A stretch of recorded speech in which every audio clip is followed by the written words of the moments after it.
ওয়াদা ভঙ্গ করা মুনাফিকির আলামত।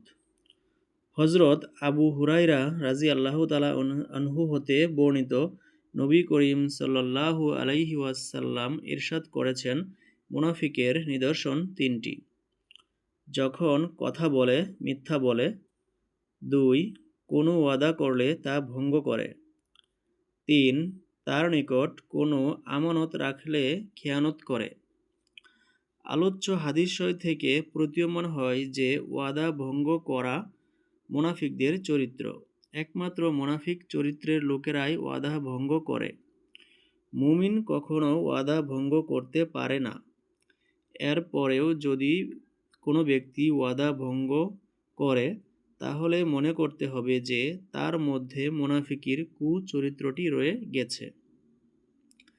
তাই দ্রুত খালিজ দিলে আল্লাহর নিকট তাওবা ইস্তেগফার করে এই জঘন্য পাপটি পরিহার করা জরুরি। ওয়াদা রক্ষার্থে রাসূল সাল্লাল্লাহু আলাইহি ওয়াসাল্লাম ৩ দিন পর্যন্ত দাঁড়িয়েছিলেন। আল্লাহু আকবার।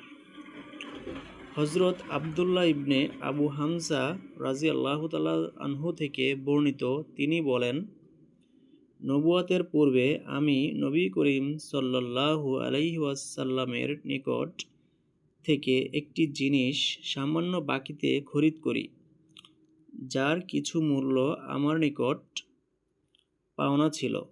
তখন আমি ওয়াদা করলাম যে আমি আগামীকাল এখানে এসে পাওনা পরিশোধ করে দিব, কিন্তু আমি তা ভুলে গেলাম। ৩ দিন পরে এ কথা আমার স্মরণ হলো। আমি তৎক্ষণাৎ সেখানে গিয়ে দেখলাম নবী করিম সাল্লাল্লাহু আলাইহি ওয়াসাল্লাম সেই নির্দিষ্ট স্থানে অপেক্ষা করছেন। তখন তিনি আমাকে বলেন, হে যুবক, তুমি আমাকে কষ্ট দিলে।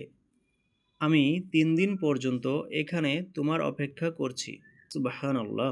এই হাদিসটি পড়ার পর কোনো আশিকে রাসূল, যার অন্তরে রাসূলের বিন্দুমাত্র মহব্বত আছে, সে কি জীবনে কখনো ওয়াদা ভঙ্গ করতে পারে?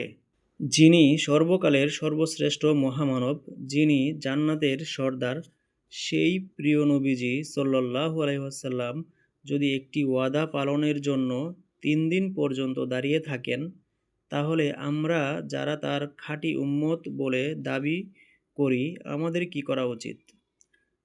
আমাদের সমাজে বহু লোক আছেন যারা নিজেকে বড় বুজুর্গ বলে দাবি করেন, আবার কখনো আল্লাহর ওলি সেজে মানুষকে ধোঁকাও দিয়ে থাকেন। অহরহ মানুষের সাথে ওয়াদা খেলাপ করে, অনেক সময় ধোঁকা দিয়ে মানুষের সম্পদও আত্মসাৎ করে। বহু সহিহ হাদিস দ্বারা প্রমাণিত যে ওয়াদা ভঙ্গকারী আল্লাহর ওলি হওয়া তো দূরের কথা, সে কখনো প্রকৃত মুমিনই হতে পারে না।